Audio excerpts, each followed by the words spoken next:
এই লেকচারে আমরা স্ট্রাক স্ট্রিং সম্বন্ধে আলোচনা করব। আমরা পূর্ববর্তী লেকচারে অলরেডি প্লাকড স্ট্রিং সম্বন্ধে আলোচনা করেছি। তো প্লাকড স্ট্রিং মানেটা হচ্ছে যে কোনো একটা তারকে আমরা টেনে ধরে আবার রিলিজ করে দেব। যেমন কি গিটারের তারকে একটা নির্দিষ্ট জায়গায় আমরা আইদার আঙ্গুলের সাহায্যে বা কোনো একটা পার্টিকুলার ডিভাইসের সাহায্যে সেই তারটাকে টেনে ধরে ছেড়ে দিই। তাহলে সেই ব্যাপারটা হচ্ছে প্লাকড। আর স্ট্রাক মানে হচ্ছে স্ট্রাইক করা, মানে কোনো একটা পার্টিকুলার জায়গায় তাকে আঘাত করা। তার মানে বেসিক্যালি যেমন কি piano a stretch string is set into vibration by striking it at a point with a hammer. মানে একটা হ্যামার দিয়ে একটা পার্টিকুলার পয়েন্টকে স্ট্রাইক করে ভাইব্রেট করা হচ্ছে। A rigorous analysis of the motion of a struck string requires to consider a number of factors. মানে আমরা যদি একটা স্ট্রাক স্ট্রিংয়ের মোশন সম্বন্ধে আলোচনা করি, তখন কিন্তু অনেকগুলো ফ্যাক্টর সম্বন্ধে আমাদেরকে ভাবতে হবে। কী কী ফ্যাক্টর? যেমন ধরা যাক duration of contact, the velocity of the hammer, the relative মাসেস of the hammer and the string. However for the sake of simplicity, কিন্তু এই সমস্ত বিষয়গুলো অনেকটা জটিলতা আনবে। ওই জন্য however for the sake of simplicity we assume, আমরা যেটা ধরে নিই, that time of contact is so small. মানে একটা তো হ্যামার দিয়ে আমরা স্ট্রিংকে স্ট্রাইক করছি, তো এই যে হ্যামার এবং স্ট্রিংয়ের মধ্যে যে টাইম অফ কন্ট্যাক্ট যেটা আছে সেটা এতটাই ছোট, that the impact সিজেস before the disturbance finds time to spread over any appreciable length of the string. তার মানে যেটা হচ্ছে, এই যে কন্ট্যাক্ট টাইমটা, হ্যামার এবং স্ট্রিংয়ের কন্ট্যাক্ট টাইমটা এতটাই ছোট যে জাস্ট মানে কন্ট্যাক্ট হওয়ার পরই এই যে ডিস্টারবেন্স যেটা আছে, এই ডিস্টারবেন্সটা পুরো স্ট্রিং জুড়ে ছড়িয়ে পড়ে এবং আমরা একটা ভাইব্রেশন পাচ্ছি। এবং এই যে টাইম অফ কন্ট্যাক্ট যেটা আছে সেটা হচ্ছে negligible. Therefore, the motion can be considered to be almost free with the following initial condition. তাহলে আমরা কিছু ইনিশিয়াল কন্ডিশন আমরা ইম্পোজ করতে পারি। ইনিশিয়াল কন্ডিশন যেগুলো হলো সেটা হচ্ছে যে at T is equal to zero, এক নম্বর condition, the displacement Y x comma zero is equal to Y zero is equal to zero for all X. মানে টাইম যখন জিরো তখন কোনো পয়েন্টের কোনো ডিসপ্লেসমেন্ট হয়নি, মানে বেসিক্যালি স্ট্রাইক করা হয়নি, তো কোনো ডিসপ্লেসমেন্ট হয়নি। At T is equal to zero, the velocity Y dot is equal to Y zero dot is equal to zero. এবার যেটা হচ্ছে যে ইনিশিয়াল ভেলোসিটি যেটা আছে সেই ইনিশিয়াল ভেলোসিটিটাও zero for all X excepting the small region of striking. মানে যে রিজনে আমি স্ট্রাইক করে দিয়েছি সেই রিজিয়নটা বাদ দিয়ে বাকি তারের সমস্ত পয়েন্টের ভেলোসিটিটা জিরো হবে। খালি যে পয়েন্টে স্ট্রাইক করা হয়েছে সেই পয়েন্টটুকু বাদ দিয়ে, এবং সেটা খুবই অল্প জায়গায়। তার কারণটা হচ্ছে হ্যামারটা যেখানে তারকে স্ট্রাইক করবে সেই জায়গাটা খুবই small. Let us consider a stretched string of length L. আমরা স্ট্রিংটার দৈর্ঘ্য এল ধরে নিচ্ছি, যেটা দুটো এন্ডে ফিক্সড করা আছে, মানে এক্স ইকুয়াল টু জিরোতে এবং এক্স ইকুয়াল টু এলে, এই দুটো জায়গায় ফিক্সড করা আছে। আর it is struck by a hammer, আমরা হ্যামার দিয়ে আঘাত করছি over an infinitesimally small region from X is equal to A to X is equal to A plus dA. মানে এ এবং এ প্লাস ডিএ, তার মানে আলটিমেটলি এই পোর্শনটা হচ্ছে ডিএ। ডিএ হচ্ছে খুবই মানে small with respect to the length of the string. এই ডিএর জায়গার মধ্যে আমি হ্যামার দিয়ে আঘাত করছি। The disturbance created travels along the string satisfying the wave equation del square y by del t square is equal to c square del square y by del x square. তাহলে যে ওয়েভটা তৈরি হচ্ছে সেটা wave ইকুয়েশনকে follow করছে। তার কারণটা হচ্ছে যে স্ট্রিংয়ে যে ওয়েভ তৈরি হবে সেটা কিন্তু আলটিমেটলি এই ওয়েভ ইকুয়েশনটাকে ওবে করবে। এবং এই ওয়েভ ইকুয়েশনের যে জেনারেল সলিউশন যেটা ছিল সেটা আমরা অলরেডি পড়ে এসেছি, এবং প্লাক স্ট্রিংয়ের ক্ষেত্রে এই সলিউশনটাকে আমরা কিন্তু কাজে লাগিয়েছি। এবং এখানে এই যে এক্সপ্রেশন যেটা আমরা দেখতে পাচ্ছি, এই এক্সপ্রেশনে কে এনের মান হচ্ছে N pi by L, omega N সমান হচ্ছে N pi C by L, আর যেখানে সি হচ্ছে velocity of the transverse wave. এইবারে এই পার্টিকুলার সলিউশনটাতে আমি ইনিশিয়াল কন্ডিশনগুলো অর্থাৎ বাউন্ডারি কন্ডিশনগুলো ইম্পোজ করব। তো প্রথম কন্ডিশন যেটা ছিল সেটা হচ্ছে y x comma zero is equal to zero. তার মানে লেফট সাইডে আমি জিরো বসাচ্ছি, আর কি করছি রাইট সাইডে টাইমের জায়গায় টি সমান জিরো বসিয়ে দিলাম। তাহলে টি সমান যদি জিরো বসাই তাহলে সাইন টার্মটা মানে সেকেন্ড টার্মটা অলরেডি জিরো হয়ে গেছে, শুধুমাত্র ফার্স্ট টার্মটা থাকছে মানে বেসিক্যালি এ এনটা থাকছে। তাহলে এ এন সমান অবশ্যই জিরো হবে। তাহলে প্রথম ইনিশিয়াল কন্ডিশন থেকে আমরা যেটা পেলাম সেটা হচ্ছে এ এন সমান হচ্ছে জিরো। এবং যে দ্বিতীয় কন্ডিশন যেটা ছিল সেটা হচ্ছে ওয়াই ডট। তাহলে ওয়াই ডট করতে গেলে আমাকে আগে কি করতে হবে, আগে এই যে এক্সপ্রেশন যেটা আছে ওয়াই সমান হচ্ছে sine K N x into something, এটাকে আগে ডিফারেন্সিয়েট করে নিতে হবে, তবে কি আমি ওয়াই ডট পাবো। ওয়াই ডট পাওয়ার পরে তারপরে টি এর জায়গায় জিরো বসাতে হবে, তখন আমি ওয়াই জিরো ডট পাচ্ছি। সেইটা সমান আমাকে জিরো করতে হবে। এবার সেইটা সমান আমরা যখন জিরো যখন করব তখন আমি যেটা দেখতে পাচ্ছি যে ওয়াই জিরো ডটের যে এক্সপ্রেশন সেটা হচ্ছে এইটা হচ্ছে এক্সপ্রেশন। এইবারে এই এক্সপ্রেশনে আমাকে কি বার করতে হবে, এই যে বিএনের যে মান যেটা আছে এই বিএনের মানটাকে আমাকে বার করতে হবে, কারণ ওয়াই জিরো ডট সমান zero in every region apart from a small region A থেকে এ প্লাস ডিএ।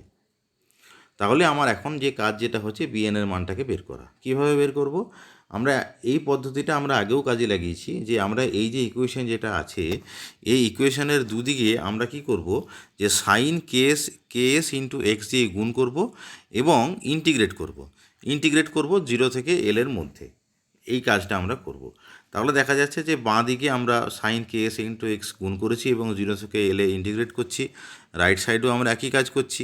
রাইট সাইডে দেখা যাচ্ছে যে দুটো সাইনের প্রোডাক্ট হিসেবে এসেছে এবং আমরা আগের যেটা স্ট্যান্ডার্ড ইন্টিগ্রেশনের রুলটা ব্যবহার করেছিলাম এখানেও একই রুলটা ব্যবহার করব, যে sine K N x into sine K S X DX is equal to zero for N not equal to S এবং equal to L by two for N equal to S.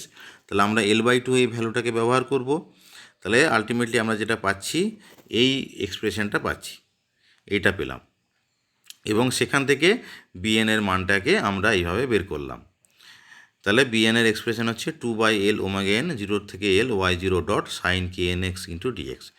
এখন কন্ডিশনটা কী ছিল, যে কন্ডিশন যেটা ছিল যে y zero dot সমান জিরো হবে সব পয়েন্টে অ্যাপার্ট ফ্রম দ্য মানে রিজিয়ন অফ টাচিং, মানে সেই পয়েন্টটা ছিল এ থেকে এ প্লাস ডি, যেখানে হ্যামারটা স্ট্রিংকে স্ট্রাইক করছে।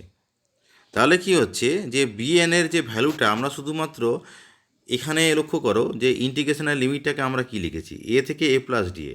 তার কারণটা আছে এই পোর্শনটা বাদ দিয়ে বাকি সব জায়গার জন্যই কিন্তু ওয়াই জিরো ডটটা জিরো, ওই কারণে আমরা এখানে ইন্টিগ্রেশনের লিমিটটা এ থেকে এ প্লাস ডিএ এটা লিখলাম। এইবারে এই যে ডিএ হচ্ছে খুবই ছোট ইনফাইনিটেসিমালি স্মল।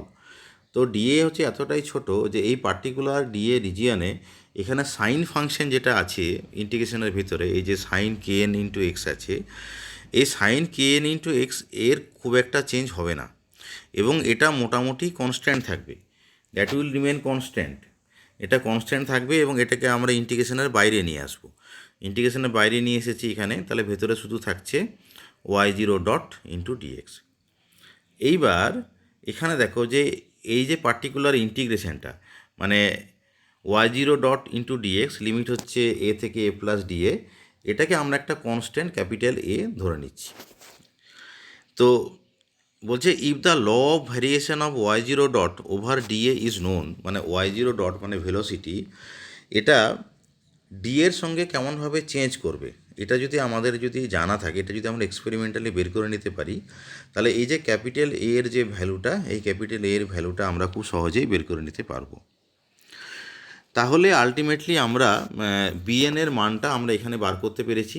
বিএনের মানটা হচ্ছে এইটা, বিএনের মান বের করে ফেললাম। এইবারে তাহলে কি হলো যে a n b n k n omega n ইত্যাদি সমস্ত কিছুর মান বের করে আলটিমেটলি আমরা যেটা জেনারেল সলিউশন যেটা পেয়েছিলাম কিছুক্ষণ আগে, যেটা আমরা জেনারেল সলিউশন যেটা পেয়েছিলাম সেই জেনারেল সলিউশন, অর্থাৎ এটা ছিল জেনারেল সলিউশন। এখানে এএন সমান জিরো আমরা আগেই বলেছি, বিএন এর মানটা বের করে ফেলেছি এবং এই যে কে এন ওমেগা এন এই সমস্ত কিছুর মান বসিয়ে আলটিমেটলি যেটা general solution for the struck string হবে সেটা হচ্ছে এইটা। লক্ষ্য করো যে এখানে শুধুমাত্র সাইন টার্মগুলো রয়েছে রাইট হ্যান্ড সাইডে, এবং এখানে দেখাচ্ছে যে it shows that the maximum amplitude of the nth harmonic is inversely proportional to n। In case of plugged string this variation was 1/n²। তাহলে আমরা যখন প্লাগড স্ট্রিং পড়েছিলাম তখন অ্যাম্পলিটিউডটা 1/n² এর সঙ্গে ফল করছিল, এখন অ্যাম্পলিটিউডটা 1/n এর সঙ্গে ফল করবে। So in case of struck string greater number of harmonics will have appreciable amplitudes. তার মানে এখানে আমরা কিন্তু প্লাগড স্ট্রিংয়ের রেসপেক্টে অনেক বেশি হারমোনিক্স পাবো। এই ব্যাপারটা প্লাগ স্ট্রিংয়ের সঙ্গে স্ট্রাক স্ট্রিংয়ের একটা মেজর ডিফারেন্স, যে এখানে কিন্তু অনেক বেশি হারমোনিক্স আমরা পাচ্ছি। Hence sound emitted by a struck string will be richer in harmonics as compared to that emitted by a plucked string. তাহলে এই যে এখানে হারমোনিক্স যেহেতু অনেক বেশি থাকবে, রিচার ইন হারমোনিক্স থাকবে, অনেকটা আমাদের এই আওয়াজটাকে অনেকটা সুরেলা মনে হবে, যেহেতু হারমোনিক্সের সংখ্যা অনেকটা বেশি থাকবে। তো যাই হোক না কেন, এখানে আমরা লক্ষ্য করছি যে প্লাগ স্ট্রিংয়ের মতনই এখানে একটা টার্ম রয়েছে যেটা হচ্ছে সাইন n πa/l, এবং এই টার্মের প্রেজেন্সের জন্য আমরা যেভাবে আগে যে অ্যানালিসিসটা করেছিলাম সেই একই রকম অ্যানালিসিস করতে পারবো, যে যদি এই সাইন n πa/l 0 হয় তাহলে তখন কি হবে, তখন n πa/l এটা সমান s ইন্টু পাই হবে, বা n সমান হবে sl/a হবে। তাহলে কি হবে যে যদি সেই স্ট্রিংটাকে মিড পয়েন্টে আমরা যদি স্ট্রাক করি, অর্থাৎ কি না a is equal two l/2 হয়, তাহলে a is equal two l/2 হলে n সমান কত হবে, n সমান হচ্ছে sl/a, মানে বেসিক্যালি n সমান হবে 2s। n সমান 2s হলে 2, 4, 6 এই সমস্ত হারমোনিকগুলো অ্যাবসেন্ট থাকবে। এখানে একটা কথা যেটা আমরা আগেও বলেছিলাম, যে note that all this harmonics require the striking point as a note. এই কথাটার মানেটা কি? এই কথাটার মানেটা হচ্ছে বেসিক্যালি তোমরা লক্ষ্য করো যে ধরা যাক n ইকুয়াল টু 2টা নাও, 4, 6টা আপাতত বাদ দাও, n equal to 2। n equal to 2 মানে দ্বিতীয় যে মোড যেটা রয়েছে, তোমরা যদি স্টেশনারি ওয়েভের বিভিন্ন মোডগুলো যদি লক্ষ্য করো তাহলে তোমরা লক্ষ্য করবে যে n সমান 2 হলে সেই ভাইব্রেশনটার দুটো সেগমেন্ট থাকবে, n সমান 1 হলে একটাই সেগমেন্ট থাকে, n সমান 2 হলে দুটো সেগমেন্ট থাকবে। এবারে দুটো সেগমেন্ট যদি থাকে তাহলে মিড পয়েন্টে কি থাকে, মিড পয়েন্টটাতে নোড থাকে, মানে সেখানে ডিসপ্লেসমেন্টটা 0 হয়। ওই কারণে এই কথাটা বলা হয়েছে যে যে a সমান l/2 যদি হয়, অর্থাৎ মিড পয়েন্ট যেটা হচ্ছে সেই মিড পয়েন্টে নোড থাকে, সেই জন্য এই কথাটা বলা আছে যে স্ট্রাইকিং পয়েন্ট অ্যাজ নোড। তার মানে স্ট্রাইকিং পয়েন্টটা নোড হয় সেটাই বলা আছে, কিন্তু বেসিক ব্যাপার যেটা হচ্ছে যে n সমান 2, 4, 6 এই সমস্ত হারমোনিকগুলো অ্যাবসেন্ট থাকবে। একইভাবে আমরা যদি a is equal two l/3 যদি করতাম, তাহলে n ইজ ইকুয়াল টু 3, 6, 9 এই সমস্ত হারমোনিকগুলো অ্যাবসেন্ট থাকতো। এবং এক্ষেত্রেও দেখা যেত যে a is equal two l/3 যদি হয়, মানে বেসিক্যালি n সমান যদি 3 যদি হয়, তখন কি হবে, এই যে a is equal two l/3 তে একটা নোড হবে, কারণ কি n ইজ ইকুয়াল টু 3 মানে এটা হচ্ছে থার্ড নোড। তোমরা আবার লক্ষ্য করবে যে ওই যে স্টেশনারি ওয়েভের যে ভাইব্রেশন প্যাটার্ন যেটা আছে, n ইজ ইকুয়াল টু 3তে 3টে সেগমেন্ট থাকবে।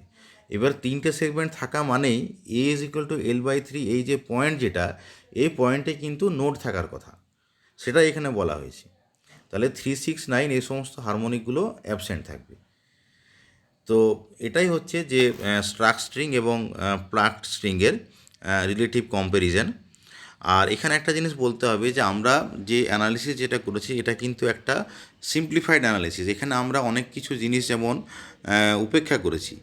অ্যাকচুয়াল মোশনটা কিন্তু অনেকটা কমপ্লিকেটেড। অ্যাকচুয়াল মোশনটা যদি কনসিডার করতে হয় তাহলে অনেকগুলো নাম্বার অফ ফ্যাক্টর সম্বন্ধে আমাদের বলতে হবে, যেমন ডিউরেশন অফ কন্ট্যাক্ট, কতক্ষণ ধরে কন্ট্যাক্ট ছিল। আমরা এখানে ধরে নিচ্ছি যে কন্ট্যাক্ট টাইমটা 0।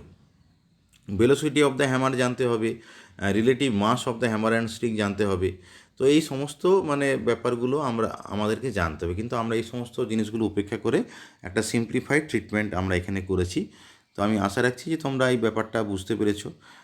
এবং ফার্দার আন্ডারস্ট্যান্ডিংয়ের জন্য তোমাদের বি ঘোষের বইটা একবার দেখতে হবে। আমরা এই পার্টিকুলার কন্টেন্টটা বি ঘোষের বই থেকে নিয়েছি।